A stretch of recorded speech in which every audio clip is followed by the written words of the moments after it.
Vice Admiral Jack Fletcher's Task Force 61, which included the American heavy cruisers Astoria and Chicago, was sailing for the South Pacific island of Guadalcanal on the waning daylight of August 6, 1942. Operation Watchtower, the force that was to launch the first American amphibious invasion of the Pacific War, had so far eluded Japanese discovery. Ahead was the last approach to Guadalcanal. The amphibious forces ships were slogging along at 12 knots in the last hours of the day, headed for the nearly 20-mile-wide channel that divided the Russell Islands from the northwest corner of Guadalcanal. By midnight, the sky was still cloudy, obscuring the moon and making it difficult to see. However, things started to improve in the early morning hours. Almost immediately after midnight, visibility also started to improve. The task force was led into the waters off Guadalcanal by the destroyers Bagley and Henley from their advanced positions and into the night's darkness. 1:33 in the morning. Now Guadalcanal was visible.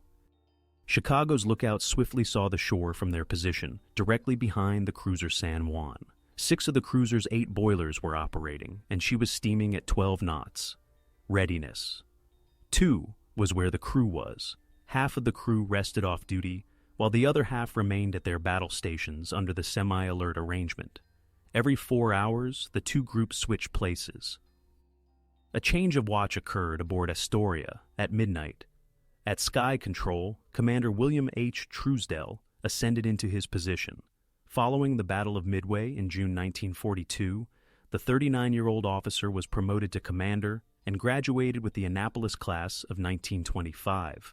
He was in charge of nearly every aspect of the ship's weapons in his capacity as gunnery officer.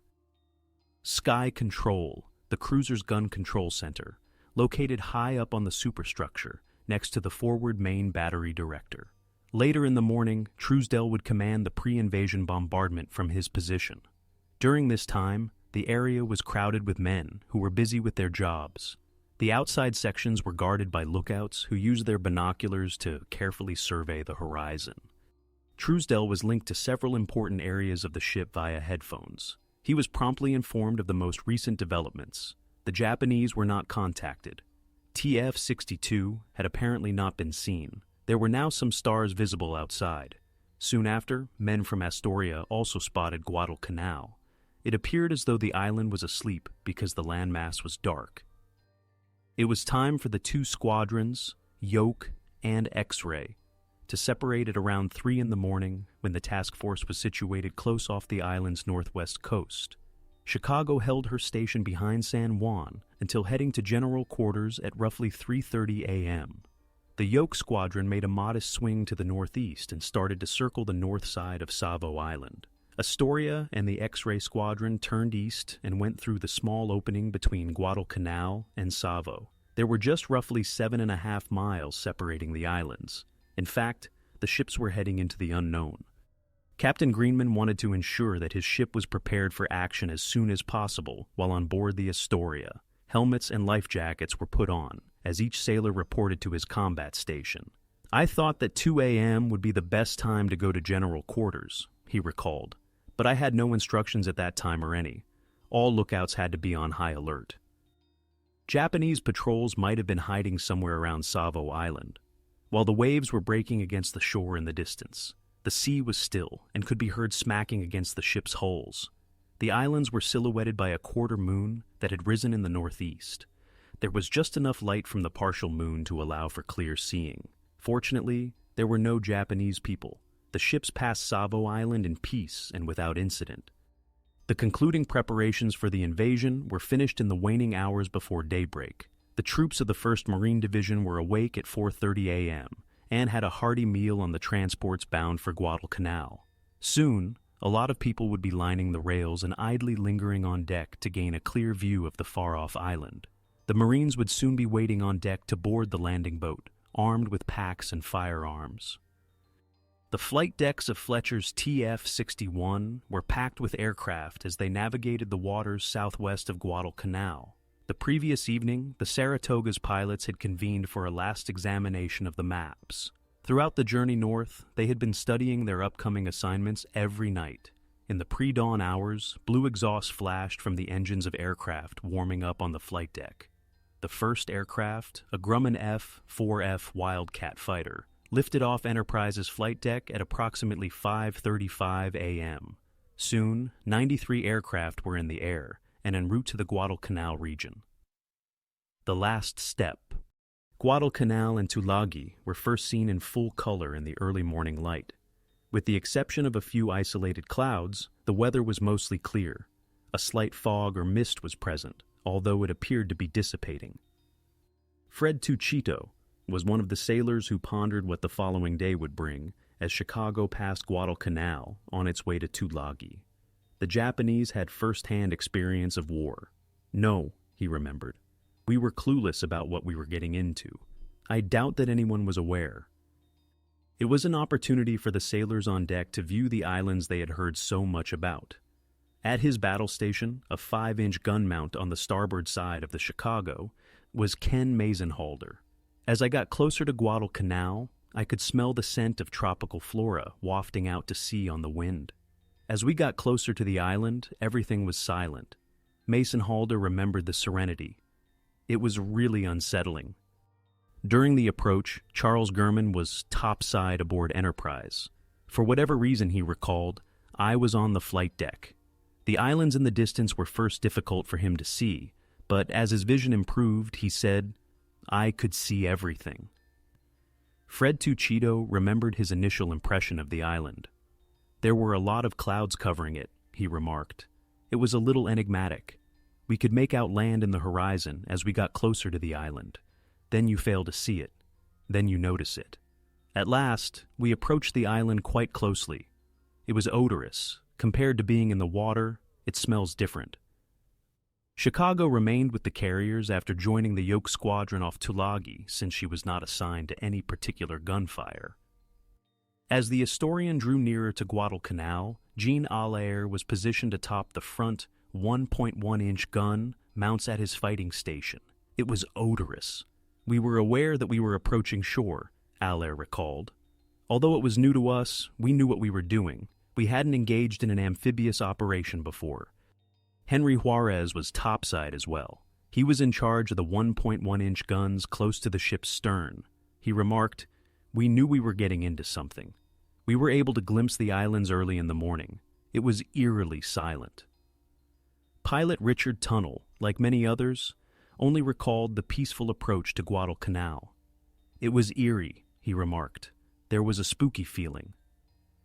The cruisers Quincy and Vincennes are being followed by Asturias to the fire support position off the coast of Guadalcanal. 4 destroyers joined the 3 heavy cruisers.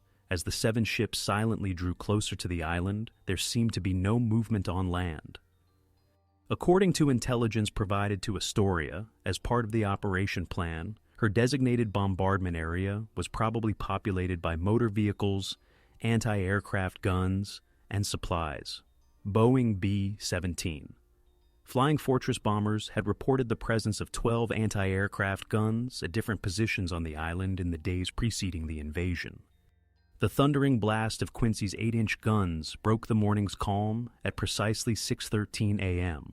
Her guns, which were aimed west of Lunga Point, quickly ignited a sizable fire. Vincennes then fired an 8-inch salvo of her own. At last, the turn came for Astoria. She launched a full 9-gun main battery salvo aimed at the region east of the Lunga River, and her 3 turrets trained out to the starboard side. Immediately after a burst of light from the 8-inch cannons, there were thin red streaks moving toward the land. The approximate location of the impact was revealed by a flare ashore. Chaplain Matthew Boudersey was below deck at his combat station when Astoria opened fire, but he still wanted to witness the action. From the chief's quarters, he later remembered, I was able to catch a few fleeting glimpses through a hatch that we had loosened in the huge watertight door that led topside. The hatch crashed down on his head when he was hit by an 8-inch salvo, and he quickly paid the price. Later, for protection, he put on his steel helmet and went back to the observation post. He could see crimson streaks extending to the beach area as the 8-inch guns fired. I still recall the sensation of those blasts hitting my stomach. And the sending end was this. Point. Debris streamed through the air, as coconut trees were uprooted and smashed to the ground, as Guadalcanal trembled from the thunderous explosions. It was a magnificent display of force, according to numerous accounts. A flare or a string of tiny rockets erupted from the island toward Tulagi shortly after the bombardment started. Maybe it was a late warning of some kind. Astoria was attacked from the air by the carrier jets, which roared past her in what seemed like just a few minutes after the bombardment began. The Japanese seaplanes that floated on the water were shot up by fighter planes that swooped down close to Tulagi. The 9 floatplane fighters and all 7 of the big 4-engine flying boats were destroyed on the water. No Japanese aircraft managed to take off. Ken Mazenhalder observed the jets approaching for the attack from his gun post on Chicago. All hell erupted after only a few minutes, he remembered. Our carrier aircraft flew overhead and dropped bombs. You could feel the explosion and the impact of these bombs when they struck the target. Other fighters and dive bombers bombarded targets in Guadalcanal, Florida, and Tanambogo. The naval barrage went on. The whole ship trembled every time Astoria fired her 8-inch cannons. Between salvos, there was a brief gap that allowed for small bearing adjustments. Astoria unloaded salvo after volley toward Guadalcanal without any backfire from the island. Abruptly, there was action at water off the port bow of Astoria. Some kind of small craft was being fired upon by the destroyers Dewey and Selfridge. Astoria's observer thought the target was a Japanese patrol boat. It turned out, however, that the carrier planes had first set fire to a small schooner that was filled with gasoline. The boat burned fiercely before sinking as the destroyers finished off the vessel. The time has come for the Marines to join the fray. The invasion. The United States was preparing to launch its first full-scale amphibious operation since the Spanish-American War, 8 months to the day after the attack on Pearl Harbor.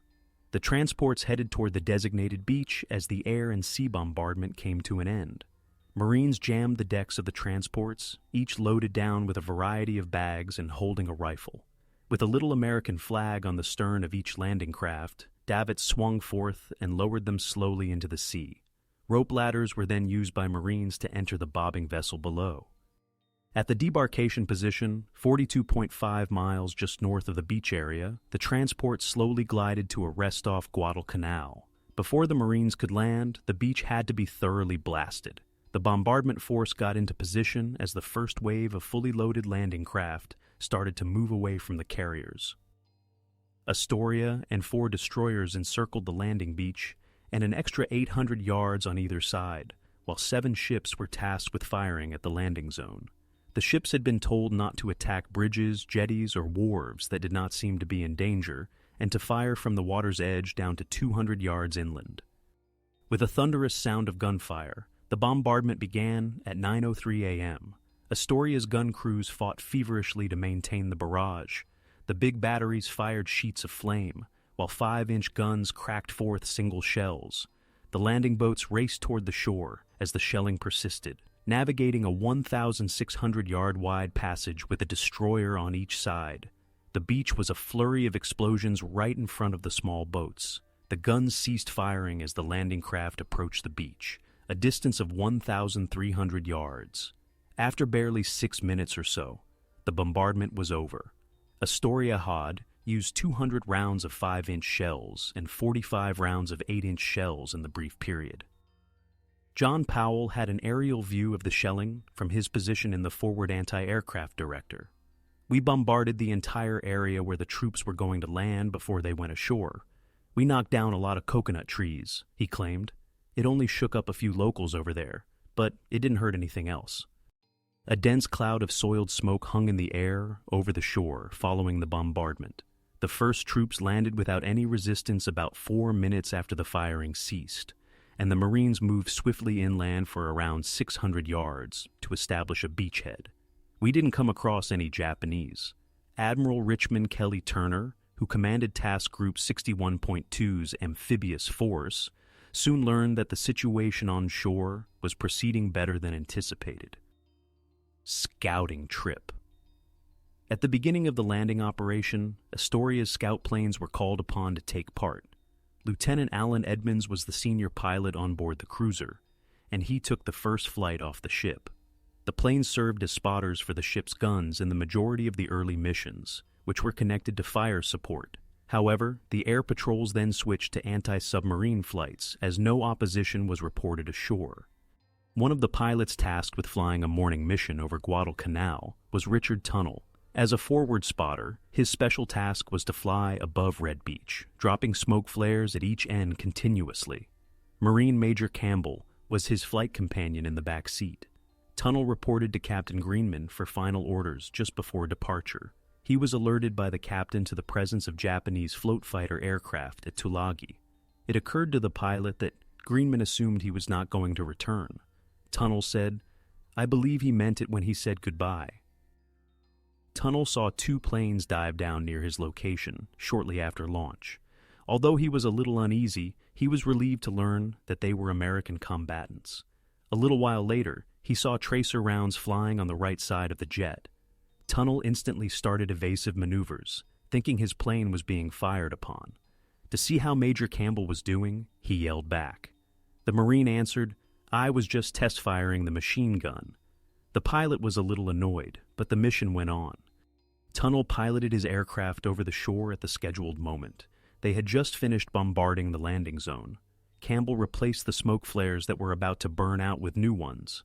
Tunnell banked his jet and flew over the island, emerging from the beach area and swooped in low to get a close-up view of the Japanese airstrip that was being built. He saw smoke softly rising from some cooking grills as he flew over a nearby camp. The Japanese were nowhere to be seen. Soon after, Tunnell chose to attack a Japanese-built warehouse that he had spotted beneath a stand of coconut trees. The plane descended and dropped 2 tiny, 100-pound bombs on the building after climbing back to 2,000 feet. Tunnell parked and shouted back to Major Campbell to ask whether he had seen any impacts. No response was received. He quickly turned back and saw that the Major was unconscious. The observer's earlier surprise test shooting had left the back machine gun improperly fastened. The cannon swung around during the dive, hitting the Marine in the head and causing him to lose consciousness. No Japanese were found during further inspections of the immediate area. Tunnell remarked, "We could see the Marines getting ashore. Everything was quiet." After nearly 5 hours in the air, the pilot and passenger returned to Astoria with the task accomplished. Astoria was tasked with tracking the force's westward progress along the beach and standing by to support them with gunfire when necessary. By mid-morning, the Marines on shore had started to advance westward, marching along the coast toward the Lunga River. However, fire support was not required because no Japanese opposition was observed. Chicago continued to work with the screening group, while Astoria was performing her duties as a member of the bombardment group. Near the cargo area off Tulagi, the ship sailed at different speeds. Chicago was to remain in operation near the transports, just beyond the 100-fathom curve, according to the operation plan. The 6 destroyers and 4 cruisers that had left to shell the beaches were now absent from the screening force. Chicago sent 2 seaplanes for anti-submarine patrol shortly after 8 a.m., and 20 minutes later, another plane was launched for the same purpose. After an hour or so in the air, the first 2 planes were retrieved. Throughout the late hours of the morning, planes were launched and recovered in turn. But shortly, Chicago's function as the host of the fighter director officer would take center stage. Total surprise. Japanese naval commanders anticipated an American strike on the Solomon Islands, but it wasn't anticipated that this would happen until late 1943. On the morning of August 7th, the main Japanese naval base at Rabaul received a plain-language emergency radio transmission, which was the first sign of problems in the Guadalcanal area. 20 ships from the enemy surface force have approached Tulagi, according to the commanding officer of the Tulagi communication base. The adversary is bombing the coast, while invasion preparations are underway. 1 battleship, 3 cruisers, 15 destroyers, and several transports were reported in the waters offshore in a subsequent dispatch. Less than 2 hours after the first warning, the last word was received: "The enemy troop strength is overwhelming. To the last man, we shall protect. We pray that military fortune will continue." Shortly after the final communication was sent, gunfire from San Juan destroyed the radio transmitter, permanently silencing the Tulagi garrison. As soon as the American invasion occurred, the Japanese leaders at Rabaul began planning their counterattack. The 25th Air Flotilla commander, Rear Admiral Sadayoshi Yamada, was given the first assignment. He had a variety of fighters and bombers at his disposal on the airfields surrounding Rabaul. The Japanese, it turned out, had prepared an attack force beforehand. The Japanese had learned of the existence of a small Allied airport at Rabaul on the far eastern tip of New Guinea just a few days prior.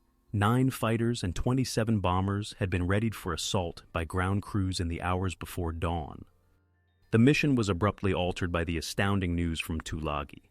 Admiral Yamada promptly gave the planes new orders to target Tulagi instead. He also ordered the attack of 9 dive bombers. Unless the American carriers, who were thought to be involved in the operation, could be found, the transports were to be the primary target. American sailors had seen Japanese bombers before. In April 1941, the Mitsubishi G4M1 went into service. The aircraft was known to the Allies as the Betty, but its official designation was the Navy Type 1 attack bomber. The fuselage of the twin-engine, land-based bomber was long and thin, resembling a cigar. The 7-person crew of the Betty was not protected by armor, despite its speed and extensive range. An internal bomb bay might be equipped to carry a torpedo, 2 larger bombs, or 4 smaller bombs. Almost 3 months previously, Japanese twin-engine bombers of the same type had attacked Chicago, but it had survived. Bill Grady recalled how the cruiser survived the onslaught, thanks to Captain Bode's seamanship. Grady stated, "He wasn't scared of nothing. He led and saved us during the Battle of Coral Sea. He would move the helm to port if there was one torpedo at starboard. The torpedo would pass beneath us as it leaned to starboard, raising the keel out of the water." Aerial contact. Around 10 in the morning, the 27 Bettys took to the skies. The planes carried the same cargo of bombs meant for the Rabaul operation because there was no time to swap to torpedoes. American carrier planes were anticipated in the vicinity. Therefore, the escort was expanded to 18 Mitsubishi A6M0 fighters. In an attempt to find the carriers, scout planes darted out slightly ahead of the bombers. The planes left Rabaul and flew over Bougainville to the southeast. A second group of Japanese planes took out around an hour after the first attack group. The second wave of the air attack consisted of 9 Aichi D 3A Val dive bombers. After attacking the American ships, the pilots were told to ditch their planes off the southern coast of Bougainville, where a seaplane tender and flying boat would be waiting to pick them up. This was because the single-engine planes, without the benefit of a fighter escort, lacked the range to make the round trip. Australian coastwatcher Paul Mason noted the first group of passing planes from a hilltop perch in southern Bougainville. He hurriedly counted the bombers and sent a radio transmission on an emergency frequency as the jets rushed past his jungle shelter. Pearl Harbor received the message and promptly forwarded it to the invading fleet. The task group immediately got to work after learning that enemy jets were approaching. The transport stopped unloading and prepared to set off when a straightforward message that was raised from the flagship said, "Repel air attack." The screening force's ships were to round the transports in a tight circle in case of an air attack. Chicago was patrolling with the cruiser HMAS Australia and the destroyers Henley and Helm near the Yoke transports when she received the alert that German planes were approaching at 10:40 a.m. Over the next day and a half, Lieutenant Bruning, the Saratoga guest fighter direction officer assigned to the cruiser, would have his hands full. The fighters performing combat air patrol over the transit area were under the command of Bruning and his small staff. Reaching the about midway point over the island of Vella La Vella in the Central Solomons, the Japanese attack group flew southward. When the planes arrived at the Russell Islands, the craggy mountains of Guadalcanal appeared. The target was just roughly 50 miles away. The sky was clear above and below, while scattered clouds hung at a height of roughly 13,000 feet. Japanese pilots were shocked by what they saw as they approached the target area. There were just too many warships, transports, and landing boats to count, and the wakes of the ships below loomed in the waters off the northern coast of Guadalcanal like hundreds of white lines. In 3 close formations of 9 aircraft apiece, the 27 Japanese bombers flew over Savo Island and approached the waters between Guadalcanal and Tulagi from the northwest. The enemy aircraft, which were 43 miles away, first showed up on Chicago's CXAM radar at 1:14 p.m.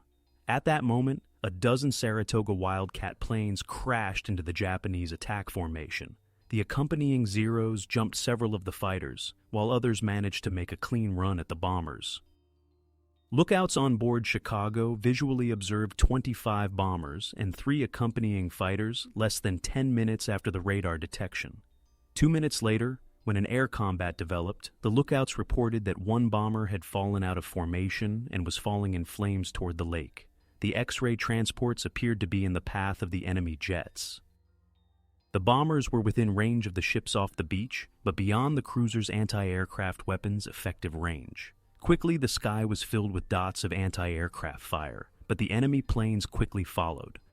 When John Powell learned that hostile planes were approaching, he was on duty in his director. He recalls that the distance between Astoria and the transports was roughly 5 miles. He remembered, "I heard it on the radio." Powell's director began tracking the oncoming planes as the bombers approached Astoria. "We were off of a big plantation area on the west end of the island between Lunga Point and Cape Esperance. We followed them to see how quickly and how far they were traveling. Their speed was 165 knots. The teenage fire controlman recalled the plane's tight formation and high altitude as they approached. Then he witnessed the bombs going off. The explosives were seen as they descended. He said, "Everyone dropped their bombs at once." Powell believed the planes were too high for anti-aircraft fire to be effective. The bombers were nearly 12,000 feet in the air when they simultaneously dropped their lethal payloads.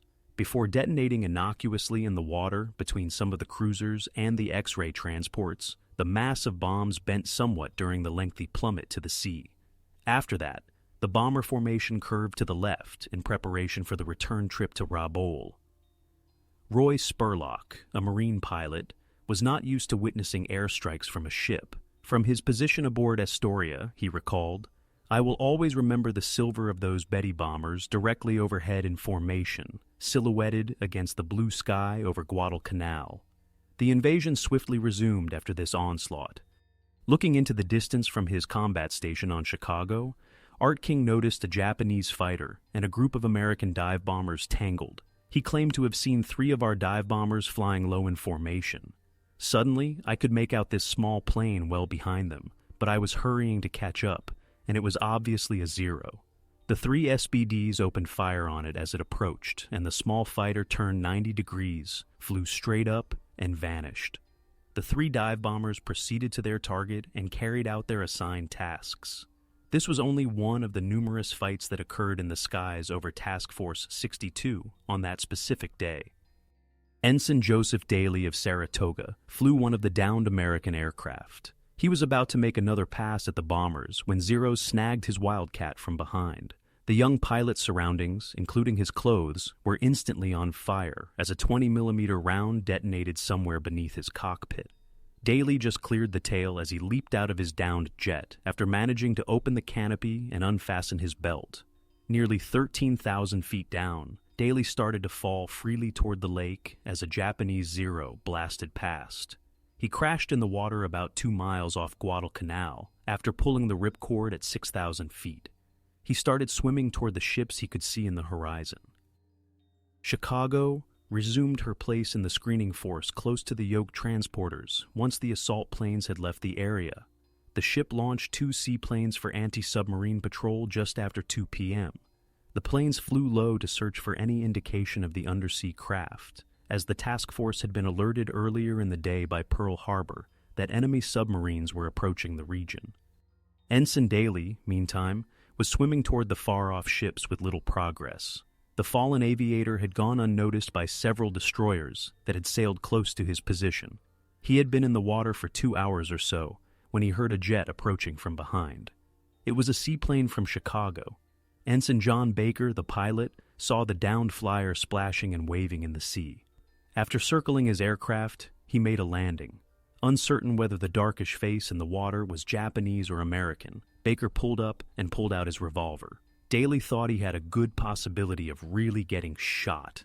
The Chicago pilot, however, soon realized that the downed pilot was an American. Daly fought to board the aircraft with a damaged left leg. Soon he was in the air, perched on the radio man's knee in the back seat. At first, Baker intended to discharge his injured companion at the Vincennes, the first heavy cruiser he saw.